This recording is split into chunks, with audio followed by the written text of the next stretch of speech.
Guys രാവിലെ തന്നെ കമ്പനിയിലേക്ക് പോകാനുള്ള തയ്യാറെടുപ്പിലാണ്. സമയം 8 മണി.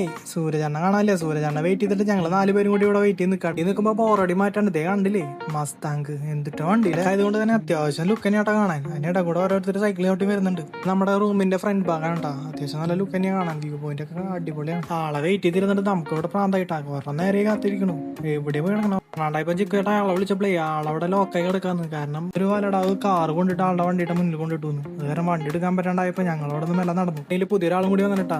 ഇതാണ് അണ്ണൻ. തമിഴ്നാണ് ആള്. തമിഴ്നാണെങ്കിൽ അടിപൊളിയായിട്ട് മലയാളം പറയിച്ച ഹിന്ദിയും പറയും. നമ്മുടെ കൂട്ടിലുള്ള ജിക്കുകാട്ടല്ലേ ആളുടെ കാലം എന്തോ യന്ത്രം കയറ്റി വെച്ചിട്ടുണ്ടോ കേട്ടാ. എന്തിട്ട പോക്ക് ഭയങ്കര സ്പീഡ് ഓഫ് ആളുടെ നടത്താം. എളുപ്പം പിടിക്കാന്ന് പറഞ്ഞാൽ അത് എത്ര എളുപ്പമുള്ള കേസല്ല. നമ്മളിവിടെ വെയിൽ കാരണേ സൈഡ് ചേർന്ന് നടന്നാലേ വെയിലിന് ഒരു കുറവുണ്ട്. ഞങ്ങൾ ആയമ്പടി നടക്കുമ്പോഴേ ഈന്തപ്പന കണ്ടു.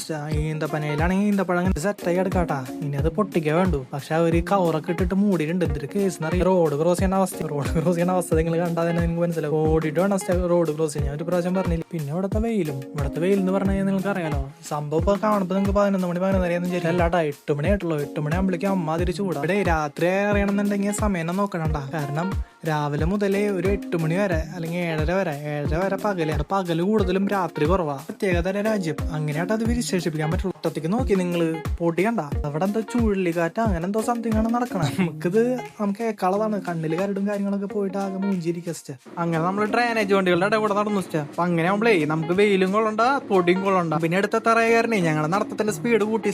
വേഗം നടന്നു കഴിഞ്ഞാൽ വേഗം കമ്പനിയിലെത്താം. അത്രയും വെയിലും കാര്യങ്ങളും കൊള്ളണ്ടല്ലോ. നാട്ടിലത്തെ പോലെ കളിക്കാൻ പോകാത്തതുകൊണ്ട് തന്നെ നല്ല കിതപ്പുണ്ട് കേട്ടോ. ദൂരം നടക്കുമ്പോഴേക്കും നമുക്ക് കിതപ്പായി. വേറെ എന്താ പണി? ജോലിക്ക് പോവാ, ഫുഡ് കഴിക്കുക, കിടക്കുക, വീണ്ടും ജോലിക്ക് പോവാ, ഫുഡ് കഴിക്കുക, കിടക്കുക. ഇതൊക്കെയാണ് ഇവിടുത്തെ പരിപാടി. റോഡ് ക്രോസ് ചെയ്യണ കണ്ടില്ലേ? നമ്മളെ കമ്പനിയിലേക്കുള്ള റോഡൊക്കെ കേട്ടത് കണ്ടില്ലേ? മണല് മരുഭൂമിയാണെങ്കിൽ പിന്നെയും കുഴപ്പമില്ല. മരുഭൂമിയിൽ മണല് മാത്രമല്ല ഓട്ടിയും കാര്യങ്ങളൊക്കെ കൊണ്ടിട്ട് കാലുമ പൗഡർ ഇട്ട പോലെ ഹോസ്റ്റ്. അങ്ങനെ കമ്പനി എത്താറായപ്പോഴേ തൊട്ടപ്പുറത്ത് തൂണുകളൊക്കെ കാര്യങ്ങളൊക്കെ ഓരോ കമ്പനിയുടെ മുന്നിൽ ചാരി വെച്ചേക്കുക. ഇത് തുറമോക്കോളാന്ന് പറഞ്ഞാൽ നിങ്ങൾ വിശ്വസിക്കൂ. അമ്മ തിരുവനന്തപുരത്തായിട്ട് അവര് സാധനങ്ങൾ സെറ്റ് ചെയ്ത് വെച്ചാണ്. നമ്മള് കമ്പനിയിൽ എത്തിയിട്ടാ. ഇനി അടുത്ത വീഡിയോയിൽ കാണാം. Okay bye.